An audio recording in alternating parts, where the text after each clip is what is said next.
Jalen Hill, former UCLA basketball player, dies at age 22. Former UCLA basketball player Jalen Hill has died at age 22, the school confirmed early Wednesday morning.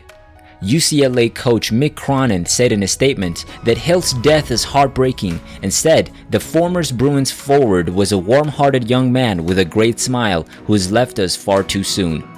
Hill's family said in an Instagram post that it learned of his death recently after Hill went missing in Costa Rica but did not disclose further details. "We know Jalen has played a part in the lives of so many people," his family wrote in an Instagram post. "We also acknowledge the role that so many of you have played in his. As we try to navigate this devastating time in our lives, we ask that you please give us time to grieve." Josh Giles, Hill's coach at Centennial High School in Corona, California, told the Los Angeles Times that Hill was a great basketball player, but I just loved him as a person. "I'm so stunned, I don't even have an emotion right now," said Giles, who also told the Times that he has been in contact with Hill's family. To hear something like this is next level devastating. The 6'10" Hill played parts of 3 seasons at UCLA before retiring after the 2020-21 season, citing anxiety and depression in an Instagram video announcing his decision. He left the team in February 2021 but did not address his status until April, saying he did not want to distract from the Bruins' run to the final tour. "I just had to distance myself because the headspace I was in, it was damaging the team," Hill said in the video, "so I didn't want to restrict them from achieving their goals too." Hill was one of 3 UCLA players, along with LiAngelo Ball and Cody Riley, who was arrested in China on shoplifting charges on November 2017. He was suspended for the 2017-2018 season, but returned to the program the next season and appeared in 77 games during his career with the Bruins, averaging 6.5 points and 6.4 rebounds. Pac-12 Commissioner George Kliavkoff does not anticipate any more teams exiting for the Big Ten or the Big 12, as his league continues to negotiate its next media rights deal. Speaking on Sanzano and Wilner, the podcast, Kliavkoff said the Pac-12 remains unified despite rumors of additional Big Ten expansion and the Big 12's aggressive pursuit of Pac-12 members.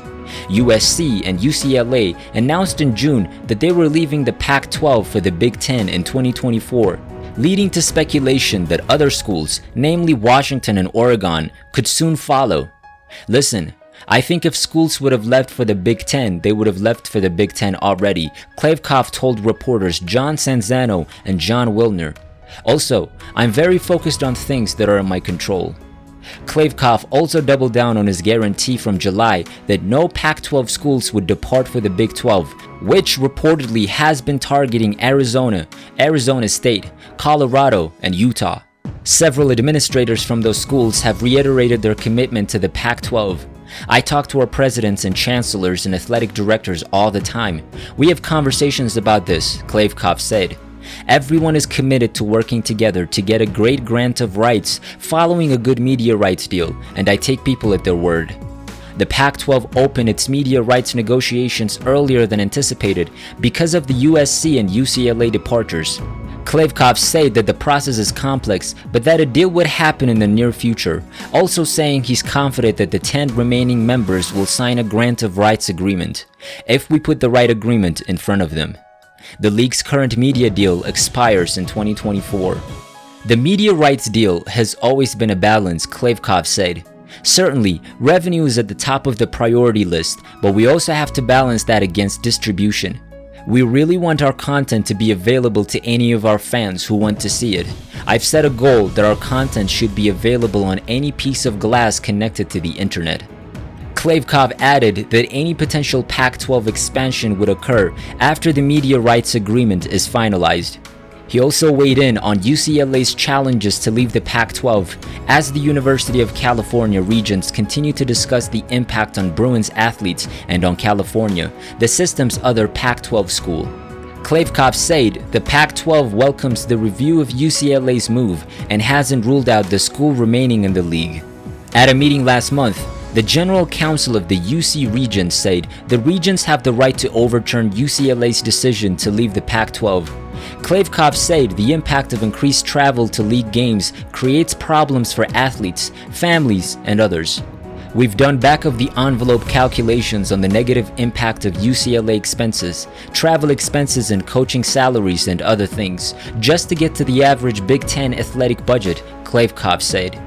We think that the incremental money they're going to receive from the Big Ten media rights deal will be more than 100% offset by additional expenses. So you end up taking that money that you earn and it goes to airline and charter companies and coaches and administrators. It doesn't go to supporting the student athletes.